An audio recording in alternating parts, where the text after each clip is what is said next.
मेरे समस्त व्यूअर्स, आप सबको पुनः नमस्कार। दीपावली की अग्रिम शुभकामनाएं। मेरा फर्स्ट पार्ट दीपावली का पूजन के बारे में आपको मैंने अभी जारी किया है, जिसमें मैंने दीपावली के 5 प्रमुख त्योहार के बारे में बताया था, और जिसमें धनतेरस और छोटी दिवाली के प्रमुख मुहूर्त आपके सामने बताए हैं। अब आ रहा है दीपावली का मेन पूजन। तो दीपावली 20 और 21 अक्टूबर के बीच में थोड़ा सा कंफ्यूजन हो रहा है लोगों को। तो 21 अक्टूबर को ही दीपावली पूजन क्यों करें? तो सबसे पहले मैं आपको बताऊं कि हमारे कई शास्त्र ऐसे हैं जो कि इनके बारे में निर्णय करते हैं, जिसमें धर्म सिंधु, निर्णय सिंधु में और पुरुषार्थ चिंतामणि को के द्वारा मैंने इसको थोड़ा देखा है। तो उसमें लिखा हुआ है कि हमारी जो त्योहार निर्णय करने के लिए हमको इन पुस्तकों का थोड़ा सा अध्ययन करना जरूरी है, जिसमें लिखा है कि दीपावली के बारे में यदि प्रदोष व्यापनी क्या होती है? सूर्यास्त के बाद 3 मुहूर्त की कोई वो हो तो उसको कहते हैं प्रदोष व्यापनी। प्रदोष सायंकाल के समय को कहते हैं। तो जब प्रदोष व्यापनी कार्तिक अमावस्या के दिन ही दिवाली मनाने की शास्त्राज्ञा है। इस वर्ष सन 2025 में 20 अक्टूबर सोमवार को कार्तिक कृष्णा चतुर्दशी समाप्त हो रही है दोपहर 3:45 पर, और तत्पश्चात कार्तिक कृष्णा अमावस्या प्रारंभ हो रही है। और वहां से शुरू होकर के 20 अक्टूबर से शुरू होकर के अमावस्या 21 अक्टूबर मंगलवार को सायं 5:55 तक रहेगी। स्पष्ट है कि 21 अक्टूबर को अमावस्या प्रदोष काल में बहुत कम समय की है, परंतु पुरुषार्थ चिंतामणि में लिखा हुआ है संस्कृत में, उसका अर्थ यह है यदि अमावस्या प्रथम दिवस में अर्थात 20 अक्टूबर को प्रदोष काल में व्याप्त हो और अगले दिन 21 अक्टूबर को भी अमावस्या 3.5 प्रहर से अधिक हो तथा इसके बाद आने वाली तिथि प्रतिपदा वृद्धि गामनी होकर 3 प्रहर के उपरांत तक हो, तो लक्ष्मी पूजन हमें दूसरे दिन अर्थात 21 अक्टूबर को करना चाहिए। अतः इन शास्त्रों के आधार पर, जो कि शास्त्र त्योहारों के बारे में निर्देश देते हैं, उनके आधार पर यदि हम कहते हैं तो शास्त्र सम्मत दीपावली पूजन हमको 21 अक्टूबर 2025 मंगलवार को ही मनाया जाना उचित प्रतीत हो रहा है। अतः इसलिए मैंने आपके सामने इन 3 पुस्तकों का आधार आपको दिया है, जो कि इनके बारे में प्रथम डिसीजन इन्हीं पुस्तकों के आधार पर पंचांग लेते हैं। अब आती है बात कि 21 अक्टूबर को दीपावली मनाना है, तो इसमें हमको क्या करना है? पूजन में सभी देवी देवताओं का, कुल देवताओं के पूजन के साथ इस दिन हमें पितृगणों का भी पूजन करना है, जिससे कि पितृदोष की निवृत्ति हो जाती है। संभव हो तो स्थिर लग्न में ही दिए गए समय में पूजन प्रारंभ अवश्य करें। माँ लक्ष्मी के पूजन के साथ साथ आप श्री सूक्तम का पाठ, लक्ष्मी सूक्तम का पाठ करें।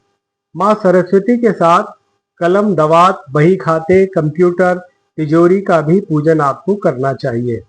पूजनोपरांत मंत्र सिद्धि हेतु निशीथ काल में साधना से अद्भुत लाभ प्राप्त करें।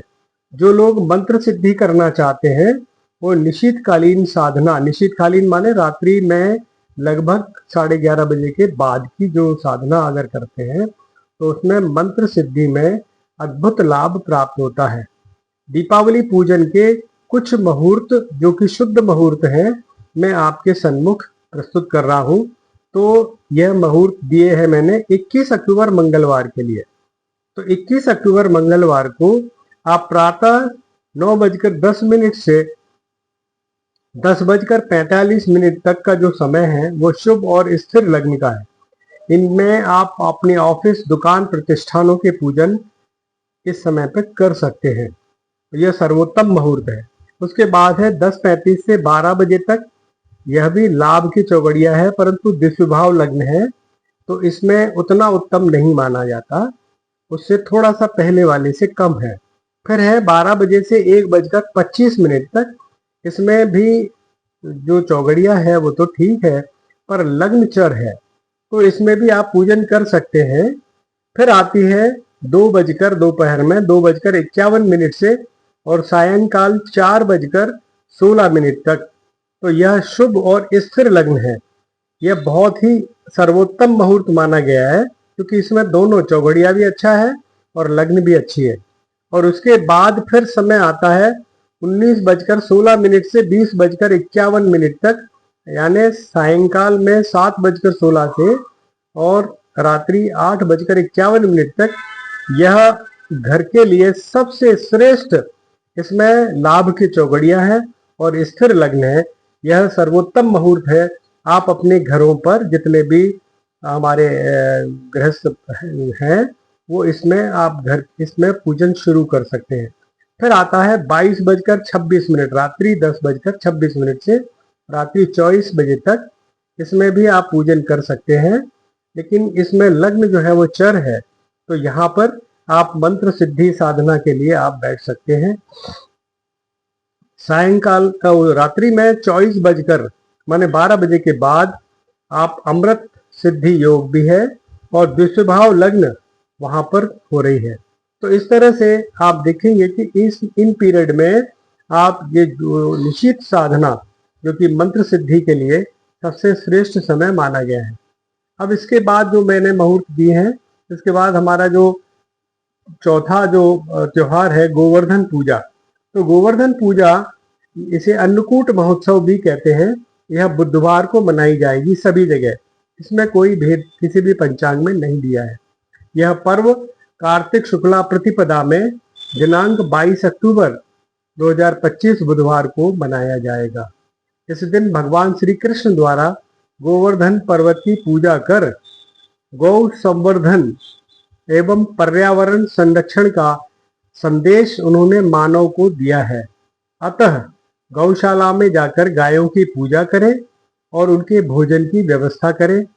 नई फसल के धान्य व सब्जियों से अन्नकूट का पर्व सब परिवार और समस्त लोगों के साथ में से मनाएं। साथ में पर्यावरण संरक्षण हेतु परिवार के सदस्यों के साथ वृक्षारोपण व अन्य पौधों का संरक्षण भी करें। इसके बाद जो हमारा आखिरी त्योहार है भाई दूज, भाई दूज या यम द्वितीया, यह मनाया जाएगा सभी पंचांगों में गुरुवार को, जो कि 23 अक्टूबर को पड़ेगा इस वर्ष। यह पर्व कार्तिक शुक्ला द्वितीया को मनाया जाता है।